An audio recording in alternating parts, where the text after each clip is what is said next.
10분이면 완결까지. 왜 이 학생은 이런 옷을 입고 학교에서 권투부와 싸우는 것일까요? 뒷이야기가 궁금하시다면 리뷰 시작하겠습니다.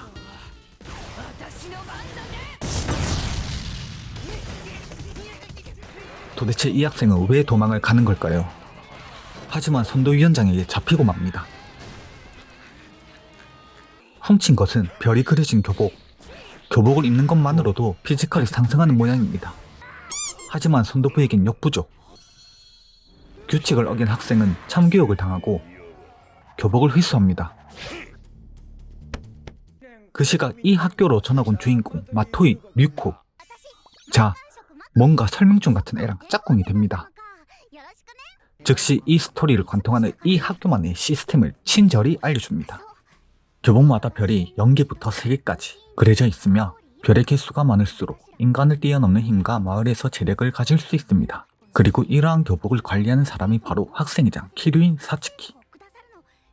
학생회장에게 다짜고짜 덤벼드는 주인공. 하지만 권투부 부장에게 저지당합니다.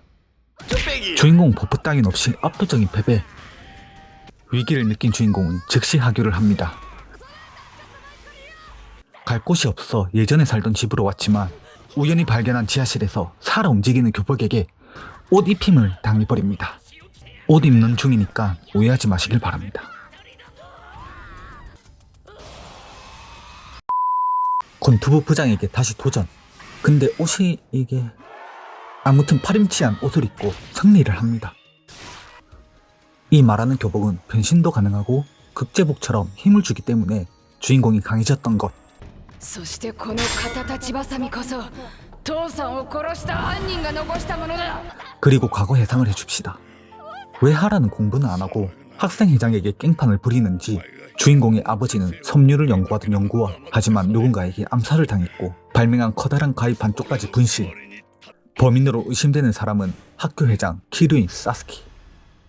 이 교복 또한 아버지의 유품이었고 변신이 풀릴 시간이라 어쩔 수 없이 빤스런 합니다. 공부는 안 하고 바로 테니스 부장이랑 결투. 이번에는 패배하지 않아요. 벌써 학생회장과의 결투가 진행됩니다. 회장도 주인공과 비슷한 모습으로 변신. 주인공도 변신합시다. 이렇게 만화가 마무리되는 것인가? 압도적인 차이로 주인공 패배. 자신과 또 겨루고 싶다면 2성급 부장과 3성 다천왕을 무찔러라 미션을 줍니다. 만화가 조기종영하면 안 되기에 주인공 역시 미션을 받아줍니다. 기타 등등 여러 2성 부장들을 처리하고 4천왕 중 검도부 부장에게 도전. 하지만 또 개박살 나버립니다. 변신이 풀려 운 좋게 빤스런. 도시락을 먹고 힘내서 다시 4천왕에게 도전. 여러분들도 도전하는 걸 포기하지 마세요. 1세트는 선도부 부장과의 결투. 아니 이거 어디서 기어나오는 거야? 더러. 일부러 안쪽으로 끌려 들어가서 변신 후폭풍으로 승리. 2세트는 정보부 부장. 투명 능력 때문에 주인공은 위기에 처합니다. 세트장 전체를 덮어버리는 공격으로 승리. 3세트는 모나무 부장과의 공중전. 주인공은 교복을 변이시켜 비행까지 가능한 상태. 위험한가 싶었지만 즉시 승리를 따냅니다. 마지막으로 저번에 패배했던 검도부 부장과의 결투가 시작되려는 찰나 회장 어머니의 회사 부하 직원이 난입합니다. 압도적인 실력으로 검도부 부장을 리타이어 당합니다. 저거는 아버지의 유품인 나머지 반쪽 가위 아닌가요? 즉 주인공 아버지를 암살한 것은 학생회장이 아닌 자신이라 밝히며 웃는 얼굴로 패드립을 치는 기행을 보여줍니다. 아직 어린 주인공은 부모님 안부에도 쉽게 멘탈이 터져버립니다. 신경을 살살 긁는 아버지의 원수. 내년. 주인공의 분노가 극에 달한 그때 증오의 찬 괴물로 변해버립니다. 심각성을 느낀 사츠키는 주인공을 막아서고 절친의 눈물, 아니 우정의 싸덕으로 주인공을 돌아오게 해줍시다. 사츠키는 회사 직원에게 주의를 주고 이번 사건을 마무리합니다. 며칠 후 교토, 코베, 오사카로 나뉘어 수학여행을 가는 혼노지 학원. 말이 수학여행이지 사실 다른 학교를 정복하고 반대 세력을 제거하기 위한 것이었습니다. 한편 오사카에서는 주인공 아버지가 창설한 누디스트 비치라는 집단과 조우하게 됩니다. 처음에 나온 선생님 또한 학교의 스파이로 잠입했던 것. 이번에는 학생회장과 비등비등한 실력을 보여주며 승부를 다음으로 미룹니다. 이 집단이 왜 키류인 집안과 적대적인 관계를 가지고 있는지 이유가 밝혀집니다. 극효북의 재료이기도 한 외계물질 생명섬유, 수천 년 전 지구로 떨어지면서 옷을 입는 인류로 진화할 수 있었던 것입니다. 그 근원이 되는 원초 생명섬유는 키류인 집안에서 보관하였습니다. 그녀는 사츠키의 어머니이자 리복스 사이 회장 키류인 라교. 이 힘으로 키류인 집안은 리복스라는 회사를 설립합니다. 거기서 판매하는 옷은 전 세계인들이 입을 정도입니다. 그리고 최종 목적은 지구 전체를 덮어 흡수하기 위한 것이었고, 그 에너지원은 당연히 인간입니다. 수학여행을 마치고 난 뒤 라교를 맞이하기 위해 마을 사람들이 학교에 모였습니다. 학교의 온 목적은 인간을 에너지원으로 쓰는 실험을 해보기 위해서입니다. 그렇습니다. 학교와 마을 전체가 실험을 위한 것이었습니다. 때마치 등장하는 주인공 일행들. 그때 누군가 라교의 등에 칼을 찔렀는데 그것은 학생이던 키류인 사츠키. 그녀가 어머니를 배신한 이유는 과거 생명섬유와 아이의 융합 실험이 이루어졌는데 충격적이게도 실험체가 라교의 딸이자 사츠키의 동생이었습니다. 잘못된 것을 느낀 사츠키의 아버지는 회사를 없애려 하였지만 역으로 당하게 되면서 힘없이 죽어갔던 것.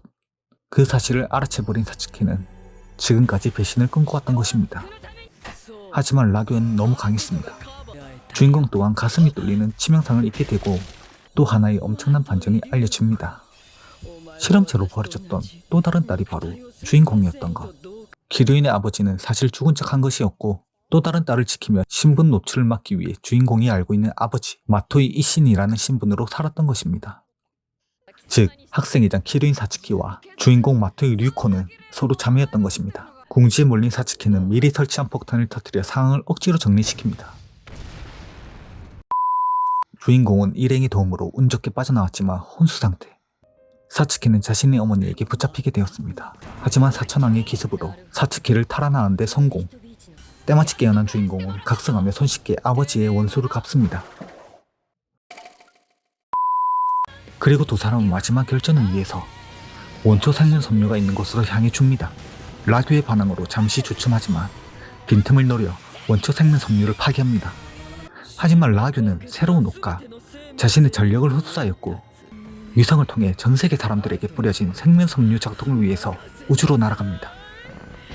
주인공 역시 동료들의 힘을 모두 흡수하여 한국 RPG 게임처럼 벗으면 강해진다는 법칙과 함께 마지막 변신을 하게 되고 라교를 막기 위해 출발합니다.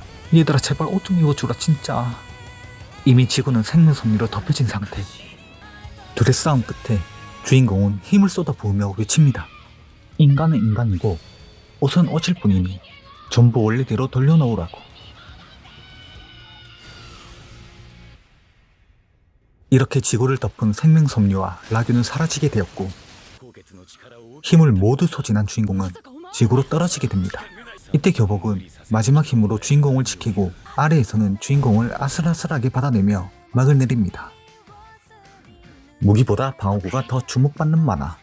방어구 색깔이 살색인 만화. 알몸 열혈 만화. 재밌게 보셨나요?